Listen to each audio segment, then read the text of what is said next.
Hi guys, good morning. Happy Monday morning here in the Bulacan. Nandito po ako sa San Jose guys. Sinamahan ko lang yung pamangkin ko. Kaya medyo maingay. Kasi magpapa-laboratory po siya. Okay, shout out po dyan sa akin mga magagandang ate. Lady Kalasag ng San Jose del Monte, Bulacan.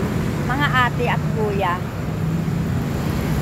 ng Kalasag Eagle, San Jose del Monte, Bulacan. Good morning po sa inyo mga ate, mga kuya. Ayan po guys. Sinamahan ko lang po yung pamangkin ko. Medyo napaaga kami. Hindi ko alam na 8 o'clock pa po pala ang bukas. Pero okay lang. Dahil 7:30 na naman. Kaya magtsikahan muna tayo guys. Medyo maingay lang kasi. Nandito po ako sa katabi ng kalsada. Ayun guys oh. Yes guys. Wala naman masyadong ganap. Ano bang ganap ko today? Wala. Wala akong ganap pag Monday. Hindi, mamaya yatang hapon lang. Mag-grocery lang po kami guys. Yun pala yung ganap namin. Hindi ko alam ko saang bahay kami mag-grocery mamaya. Yes guys, share ko lang siguro guys yung mga daily routine po natin. Maganda talaga yung meron tayong walking every morning. Ako talaga guys, pag yun sa bahay lang ako, wala akong serve. Talaga nag-walking pa ako sa umaga guys. Kasi importante po yun sa katawan. Unang-una, syempre bababa po yung atin sa sugar natin, mas maganda po yun. Tapos kung tayo high blood, HB tayo, maganda din po yun. Importante ang pag-walk ko yung umaga guys. Yun po, para lang po sa akin talaga guys ha. At saka syempre yung Zumba po natin, wag po natin yan iwala every week.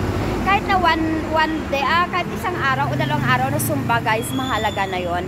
Tapos yung walking mo naman, kahit 3 days lang, pwede na po yun. Kung talagang available ka lang po sa umaga, gagawin nyo po yun guys.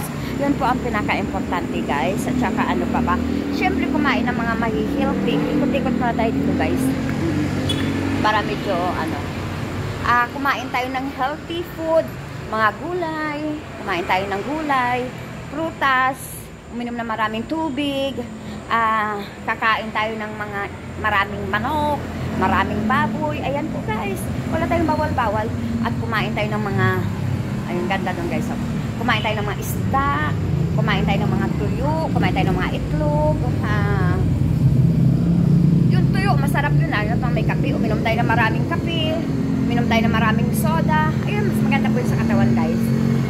Kung ano yung bawal, yun yung maganda sa katawan. Kaya kung anong bawal guys, uminom po tayo. Paanong bawal? Uminom tayo ng maraming tubig. Kung ano yung bawal guys, yun yung gagawin nyo. Tapos, sabayan nyo na lang po ng exercise. Kasi, may kasabihan nga, yung bawal nyo po ay masarap. Okay. Happy morning at ingatan po tayo ng ating Panginoon sa araw na ito. Sa buong maghapon, nawa igagay tayo ng Lord at hindi niya po tayo pabayaan guys. Thank you guys. Sana open na.